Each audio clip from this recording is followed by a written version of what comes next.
Audio Jungle.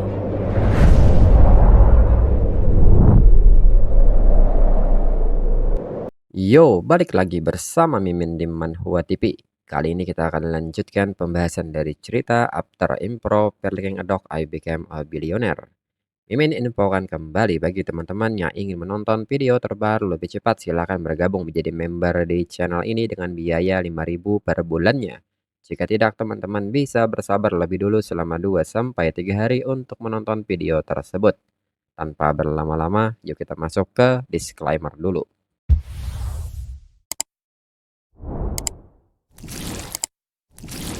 Disclaimer, silakan abaikan hal ini jika kalian sudah mengerti. Ini peringatan mengenai konten di channel ini. Video ini berisi alur cerita komik yang mempermudah bagi teman-teman untuk mengetahui isi ceritanya dan memahami alur ceritanya. Jika ada kesamaan tokoh, tempat, maupun isu yang sedang hangat, itu benar-benar tidak disengaja. Dan peringatan bagi teman-teman untuk tidak mencontoh atau meniru perkataan maupun perbuatan yang tidak baik yang ada di video ini, karena cerita ini hanyalah fiktif belaka. Jika mengerti, yuk kita masuk ke ceritanya. Yang ditemui sahabat dirinya di kencan buta terakhir setidaknya seorang project manager dengan gaji tahunan lebih dari 300.000 yuan. Mereka tetap menolaknya. Apakah manajer ingin sahabat dirinya berkencan dengan pria ini? Lin Xin yang melihat ini pun segera menelpon Yan Yan serta mengatakan bahwa dirinya butuh tim hacker Yan Yan untuk bantu sedikit urusan. Lalu Zheng Xin yang mendengar semua keluhan ini pun seketika berbalik arah hendak keluar dari tempat ini. Namun manajer seketika menahannya serta meminta Zheng Xin untuk tidak pergi dulu. Mengapa tidak duduk dan mengobrol sebentar dengan mereka?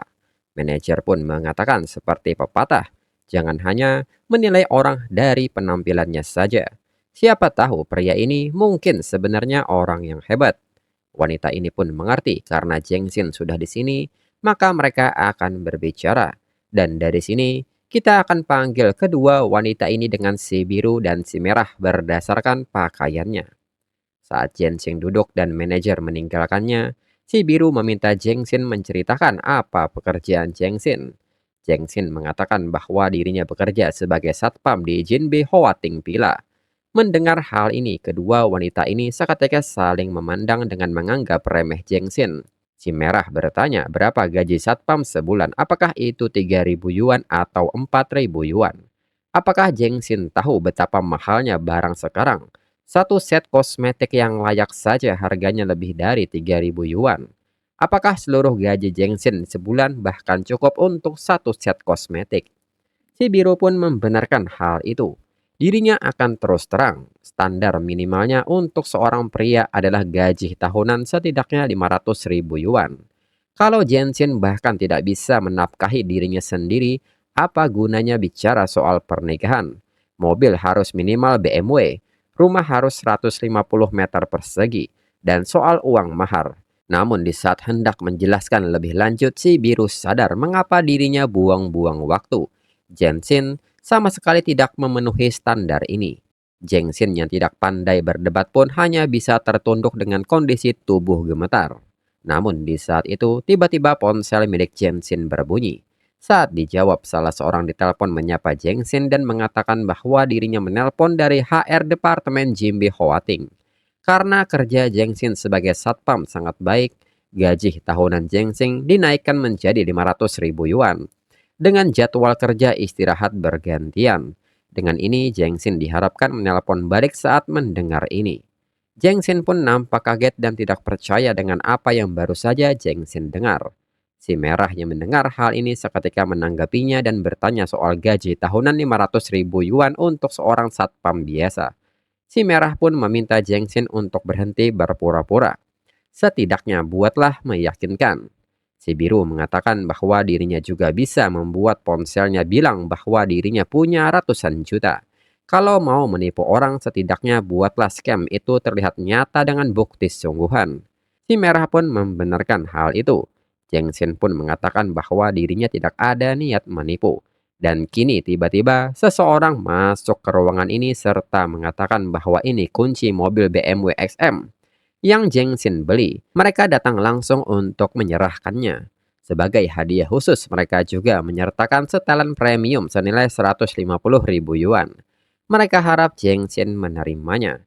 Mereka menantikan kedatangan Zheng Xin kembali ke showroom BMW untuk pembelian berikutnya. Mendengar hal ini, kedua wanita ini sangat kaget. Si biru menilai bahwa mobil BMW XM adalah model terbaru dengan harga sekitar 1,6 juta yuan. Sedangkan si merah bertanya-tanya dalam pikirannya apakah mereka bahkan menyertakan setelan senilai 150.000 yuan sebagai hadiah gratis. Bahkan jika semua pakaian, perhiasan, sepatu, dan tas yang mereka berdua pakai digabungkan, nilainya tidak akan sampai 50.000 yuan. Lalu orang lain juga kini mengucapkan selamat kepada Zheng Xin atas kepemilikan rumah di Jinbi Hoating. Ini kunci dan dokumen kepemilikan untuk rumah Riverview 150 meter perseginya. Dengan ini silahkan dilihat dan tanda tangan di sini. Kedua wanita ini pun semakin kaget mendengarnya. Tempat itu harganya 8,8 juta per unitnya. Si merah segera mendekat dan mengambil dokumen ini. Petugas pun seketika bertanya apa yang si merah lakukan. Si merah mengatakan bahwa dirinya akan memeriksa ini, apakah asli atau palsu. Biru membenarkan hal itu dengan men-scan menggunakan aplikasi Yanjiang Real Estate Registry, akan langsung menunjukkan apakah ini asli atau palsu. Dan saat men-scan dokumennya, hasil mengatakan bahwa pemilik rumah Riverview 150 meter persegi di Jinbi Hoating adalah Zheng Xin. Kedua wanita ini pun sangat kaget, ternyata ini memang asli. Petugas pun segera mengambil kembali dokumennya serta bertanya apa yang mereka temukan. Si merah dengan nada lemah lembut mengatakan bahwa sertifikat itu sah. Si biru seketika melunak dan mengatakan bahwa dirinya langsung tahu Zheng Xin adalah pria yang mampu, sangat rendah hati dan sederhana. Dirinya tahu apa yang dirinya katakan tadi agak kasar, tapi dirinya tidak punya pilihan. Keluarganya menekan soal pernikahan, dan belakangan dirinya terus diganggu pria-pria kencan buta yang buruk. Jadi dirinya harus waspada. Si biru yang mulai menggoda pun bertanya apakah Zheng Xin marah pada dirinya. Sedangkan Zheng Xin pun bingung menanggapi hal ini serta mengatakan bahwa dirinya masih mencoba memahami apa yang sedang terjadi. Sedangkan si merah yang melihat si biru langsung menempel bertanya-tanya dalam pikirannya, ini tidak mungkin. Apakah si merah sungguh dapat pria sekaya ini dari kencan buta? Si merah seketika menarik si biru untuk menjauh lebih dulu dan meminta Zheng Xin untuk memberi dirinya waktu sebentar. Si merah pun kini berbisik kepada si biru dan bertanya apakah si biru bodoh. Zheng Xin belum bilang iya dan si biru sudah melemparkan dirinya pada Zheng Xin. Bagaimana kalau Zheng Xin menganggap si biru terlalu agresif dan tidak tenang? Si biru pun kaget dan bertanya apa yang harus dirinya lakukan. Si merah pun meminta si biru untuk tenang dan serahkan kepada dirinya. Si merah pun kini mendekat dan bertanya sahabatnya sudah puas dengan gaji, mobil, dan rumah Zheng Xin. Dirinya ingin tahu berapa total aset Zheng Xin. Zheng Xin seharusnya tahu setelah menikah, seorang wanita sering berhenti bekerja. Punya anak dan mengabdikan diri membesarkannya itu butuh uang yang sangat besar. Di zaman sekarang, siapa yang berani punya anak tanpa aset lebih dari 10 juta yuan? Soal uang mahar, bahkan jumlah simbolis harus sekitar 1,88 juta yuan. Dan itu baru permulaan. Si biru pun kaget dan mengatakan bahwa dirinya tidak punya tuntutan setinggi itu. Si merah kembali berbisik dan meminta si biru untuk diam, dirinya sedang mengujinya. Si biru pun bertanya soal menguji ini, si merah mencoba menakutinya. Lalu tiba-tiba ponsel Zheng Xin kembali berbunyi dan notifikasi mengatakan bahwa 2 yuan dari kartu bank Zheng Xin dengan nomor akhir 2333 telah dipotong untuk layanan SMS. Saldo tersisa sebesar 21,88 juta yuan. Mendengar hal ini mereka berdua pun kembali kaget dan seketika si merah mendekat serta mengatakan bahwa pria seperti Zheng Xin memang dewasa, dapat diandalkan dan mampu. Selalu menjadi tipenya. Zheng Xin sangat tampan. Jadi apa pendapat Zheng Xin tentang dirinya? Si biru yang terdorong pun seketika bertanya apa maksudnya ini. Si merah datang untuk mendukung dirinya di kencan buta ini. Apa hak si merah bersaing dengan dirinya? Si merah mengatakan bahwa ini hanya kencan buta, belum ada hubungan. Jelas pilih siapa yang lebih baik. Dalam hal penampilan atau boba yang dimiliki, bagaimana si biru bisa lebih baik dari dirinya? Si biru mengatakan bahwa boba palsu si merah tidak ada yang bisa dibanggakan. Apa rasanya sama dengan yang asli? Si biru meminta Jengsin untuk merasakannya. Maka Jengsin akan tahu yang palsu tidak akan pernah bisa menandingi yang asli.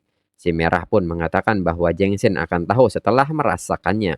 Jika yang lebih besar selalu lebih baik. Jensen pun bertanya apakah mereka ingin dirinya membandingkan boba milik mereka. Dirinya merasa itu tidak benar. Si biru seketika menarik rambut si merah dan mengatakan bahwa dirinya pasti buta pernah menganggap si merah temannya, serta meminta si merah untuk pergi. Si merah pun mengatakan bahwa si biru berani menarik rambutnya benar-benar mencari kematian. Hingga kini mereka berdua mulai berkelahi. Jengsin yang melihat dan menerima hak istimewa pun nampak kaget dan bertanya-tanya apa yang sebenarnya terjadi di sini. Sementara itu, Linsen menyebut kerja Yan Yan sangat bagus di telepon. Walaupun agak berbeda dari rencana awal, tapi sekarang jadi jauh lebih menarik. Panggil juga mantan istri Jensen akan membuat drama kecil ini semakin seru. Yan Yan pun mengerti, serahkan saja padanya. Dirinya meretas ponsel Jensen dan mengirim pesan ke mantan istrinya serta pria yang bersamanya. Membuat mereka bertemu di Jinbi Hoating. Di saat yang sama, Jengsin kini menerima sebuah pesan dari kepala Satpam Lao Chen yang bertanya Jengsin di mana, serta meminta Jengsin untuk cepat kembali. Jengsin yang membaca pesan ini pun merasa ada yang tidak beres. Jengsin pun baru sadar bahwa ini sudah hampir waktunya pergantian shift. Lebih baik dirinya bekerja lebih dulu. Kedua wanita yang melihat Jengsin pergi segera pergi mengejarnya. Kemudian kini berpindah ke depan Villa Jinbe Huating. Dan di tempat yang sama, Cheng Yandong dan Wang Yaochai sudah berada di sana. Cheng Yandong kini menyebut Jengsin semakin berani. Pagi tadi Jengsin menutup teleponnya, sekarang Jengsin meminta dirinya bertemu di sini. Apakah Jengsin mau minta maaf pada dirinya? Berikan dulu 10.000 yuan baru mereka bisa bicara. Wang Yaochai mengatakan bahwa Jengsin bahkan mengancam akan menguliti dirinya. Dirinya ada di sini sekarang, apakah Jengsin berani mencoba sesuatu? Jengsin pun menyebut Cheng Yandong sungguh datang ke sini untuk mempermalukan dirinya. Apakah mereka berdua bersama selama ini? Chen Yandong pun menantang Jengsin dan bertanya kalau iya kenapa? Apakah Jengsin tetap tidak mau memberi dirinya 10.000 yuan? Di saat yang sama, si merah dan si biru datang bersama serta memegang lengan Jengsin dan si merah bertanya, mengapa Jengsin keluar terburu-buru seperti itu? Si biru membenarkan hal itu, Jengsin bahkan tidak menunggu dirinya. Si biru pun kini bertanya kepada Jengsin siapa wanita ini. Mengapa dia berteriak di jalan seperti perempuan jalang? Si merah pun bertanya kepada Cheng Yandong, yang si merah panggil dengan sebutan tante, berapa umurnya. Melihat keriput di wajahnya, pasti setidaknya 50 tahun. Chen Yandong seketika marah dan bertanya siapa yang si merah bilang 50 tahun. Dirinya baru 33 tahun. Dirinya mantan istri Jengsin. Si biru pun mengerti ternyata hanya mantan istri ini menjelaskan situasinya. Si merah menambahkan Chen Yandong tidak punya kecantikan, tidak punya keanggunan, tidak punya didikan. Chen Yandong seperti produk cacat tanpa nilai. Si biru menyebut bahwa gaun Chen Yandong pakai jelas bestseller online murahan yang seharga 99 yuan dengan gratis ongkir, dan tas itu apakah itu tas LV klasik? Semua orang bisa lihat itu palsu hanya dari desainnya saja. Chen Yandong yang marah pun hanya bisa menunjuk si biru dengan gemetar. Si biru bertanya apakah Chen Yandong kehilangan kata-kata.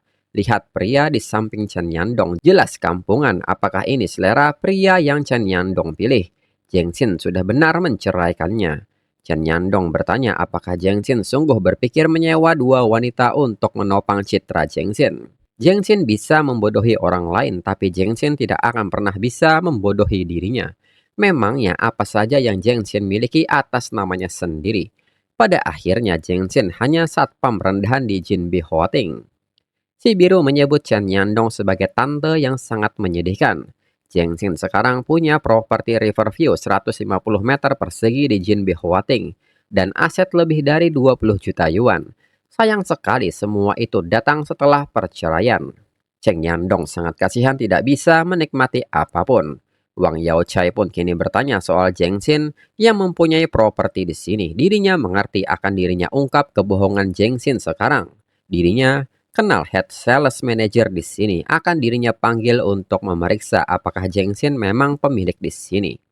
Zheng Xin pun nampak kaget dengan ancaman ini hingga membuat wajahnya pucat. Sedangkan si merah dan si biru nampak kaget melihat reaksi Zheng Xin. Wang Yaochai pun kini menghubungi head sales manager yang bernama Lao Zhang. Dirinya berdiri di depan pintu masuk Jinbi Hoating. Ada satpam di sini mengaku pemilik properti di sini, datanglah dan katakan sejujurnya. Chen Yandong pun kini menarik perhatian orang sekitar dan meminta mereka untuk melihat baik-baik pria ini. Dia mantan suaminya, satpam dengan gaji kurang dari 8.000 yuan sebulan. Dia menyewa dua wanita untuk berpura-pura kaya agar lolos dari tunjangan mantan istrinya. Orang-orang sekitar pun kini mulai membicarakannya. Si merah pun kini berbisik kepada si biru. Apakah Zheng Xin sungguh berpura-pura kaya? Si biru menyebut itu tidak mungkin. Mereka sudah memverifikasi sertifikat propertinya dan itu asli.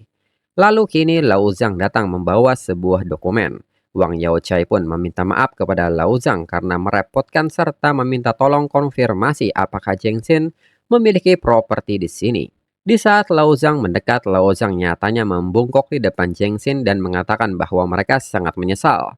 Dua pegawai sementara mereka ceroboh dan lupa menyertakan kontrak parkir basement saat Zheng Xin menandatangani dokumen sebelumnya.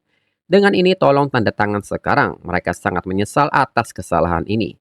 Orang-orang seketika kaget mendengarnya, begitu juga dengan Wang Yaochai dan Cheng Yandong. Si biru seketika mengatakan bahwa dirinya tahu sejak awal Zheng Xin bukan pria biasa. Si merah mengatakan dengan kepercayaan diri, aura, dan karisma alami, dirinya bisa melihatnya sejak pertama kali. Cheng Yandong bertanya apakah Zheng Xin punya properti di sini. Dia hanya satpam, bagaimana bisa punya properti di sini? Ini sangat mustahil.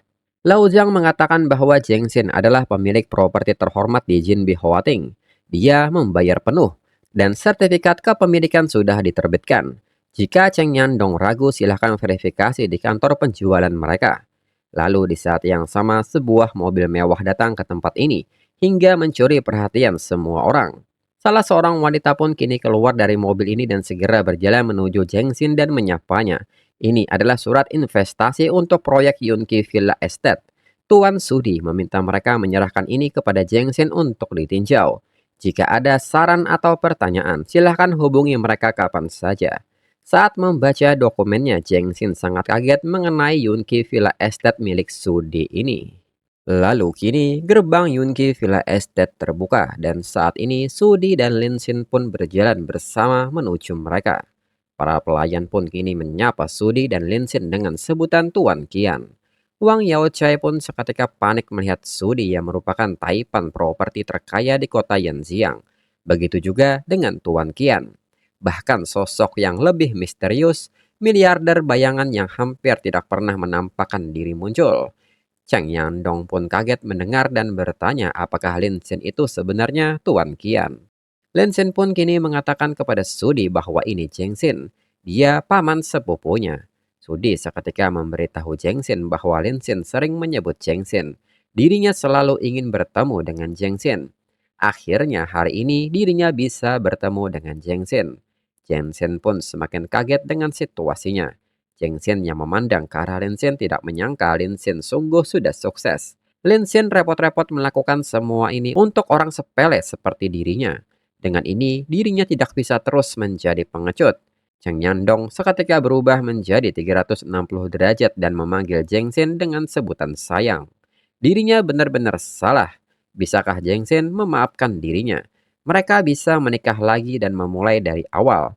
Dirinya hamil dan itu anak Zheng Xin. Zheng Xin seketika menampar Cheng Yandong serta meminta Cheng Yandong untuk pergi. Cheng Yandong yang jatuh seketika marah dan menyebut Zheng Xin sangat berani memukul dirinya. Zheng Xin menyembunyikan harta perkawinan dari dirinya. Saat mereka bercerai, Zheng Xin bilang dia bangkrut. Sekarang Zheng Xin bilang punya rumah. Dirinya akan segera menuntut Zheng Xin di pengadilan. Zheng Xin harus memberinya setengah uang dan rumah itu.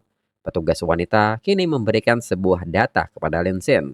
Lin Xin kini memberitahu Cheng Yandong bahwa antara Maret 2022 Hingga Desember 2025, Chen Yandong berselingkuh dengan Wang Yochai. Mereka punya semua bukti, catatan chat, booking hotel, dan transaksi keuangan. Mulai hari ini, Zheng Xin tidak akan membayar Chen Yandong sepeser pun lagi. Selama bertahun-tahun, Chen Yandong diam-diam mentransfer 200.000 yuan dari uang kerja keras Zheng Xin kepada Wang Yochai untuk investasi. Sebagai balasan, Wang Yochai memberi Chen Yandong puluhan hadiah dari baju, sepatu, tas, tapi semuanya hanya bernilai 100-200 yuan. Chen Yandong seketika bertanya, tas branded dan pakaian mewah yang Wang Yochai berikan apakah semuanya palsu? Wang Yochai sudah menipu dirinya bertahun-tahun.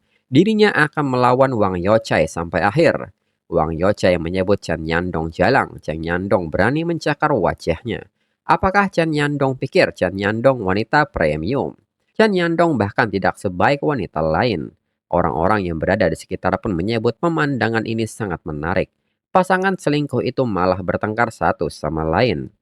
Lalu Lin Xin mengatakan Wang Yochai saat bekerja sebagai manajer perusahaan dekorasi, Wang Yochai menggelapkan 1,23 juta yuan dari perusahaan. Mereka sudah menyerahkan semua bukti ke otoritas hukum. Wang Yochai seketika panik mendengarnya dan bertanya bagaimana Lin Xin tahu. Lalu petugas polisi pun datang dan mengatakan bahwa Chen Yandong dan Wang Yochai, mereka diduga melakukan banyak tindak pidana, termasuk penggelapan dan penipuan perkawinan. Dengan ini mereka harus ikut dan bekerja sama dalam penyelidikan. Mendengar hal ini, Chen Yandong seketika bersujud dengan membenturkan kepalanya ke tanah dan meminta tolong kepada Zheng Xin. Demi tahun-tahun mereka sebagai suami istri, jangan biarkan polisi menangkap dirinya. Kalau Zheng Xin bicara untuk dirinya, mereka pasti mendengarkan. Dirinya tahu dirinya sangat salah. Zheng Xin seketika membuang pandangannya dan bertanya kalau Chen Yandong tahu akan begini, mengapa Chen Yandong bertindak seperti itu? Hingga kini polisi membawa Chen Yandong dan Wang Yochai. Chen Yandong pun kini hanya bisa berteriak dengan tangisannya memanggil nama Zheng Xin. Lalu Zheng Xin pun kini bertanya apa yang sebenarnya terjadi di sini, rumah dan mobil itu. Lin Xin seketika mengatakan bahwa Zheng Xin pantas mendapatkan semuanya. Jadi jangan menolak. Mengapa orang baik selalu jadi korban, dirinya tidak terima? Orang baik pasti jadi kaya. Zheng Xin pun kini bertanya mengenai kontrak proyek investasi Yunqi Villa Estate itu. Sudi mengatakan bahwa itu nyata. Dirinya berbicara dengan Lao Chen, kepala satpam. Dia bilang Zheng Xin punya kemampuan nyata dalam manajemen properti. Itu sebabnya dirinya ingin mengundang Zheng Xin dan membantu Zheng Xin membangun perusahaan manajemen propertinya sendiri. Lin Xin pun kini bertanya kepada Zheng Xin apa keputusannya. Zheng Xin pun mengatakan bahwa dirinya dengan senang hati menerima investasinya. Tapi dirinya akan membiarkan hasil dirinya yang berbicara. Jika dirinya gagal menunjukkan kemajuan dalam setahun, Sudi tidak perlu membayar dirinya sepeser pun. Sudi pun mengerti dan ini telah diputuskan. Segera Zheng Xin mengajak semuanya makan, dirinya akan mentraktir makan malam di Sahyan. Lin Xin mengatakan bahwa Zheng Xin baru saja mengamankan kesepakatan investasi besar. Zheng Xin mengatakan bahwa hal besar selalu dimulai dari sesuatu yang kecil. Zheng Xin pun kini bertanya apakah Lin Xin ikut atau tidak. Lin Xin pun mengerti dan segera mengajaknya pergi. Dan untuk episode selanjutnya tunggu 2-3 minggu lagi. Sekian dan terima kasih.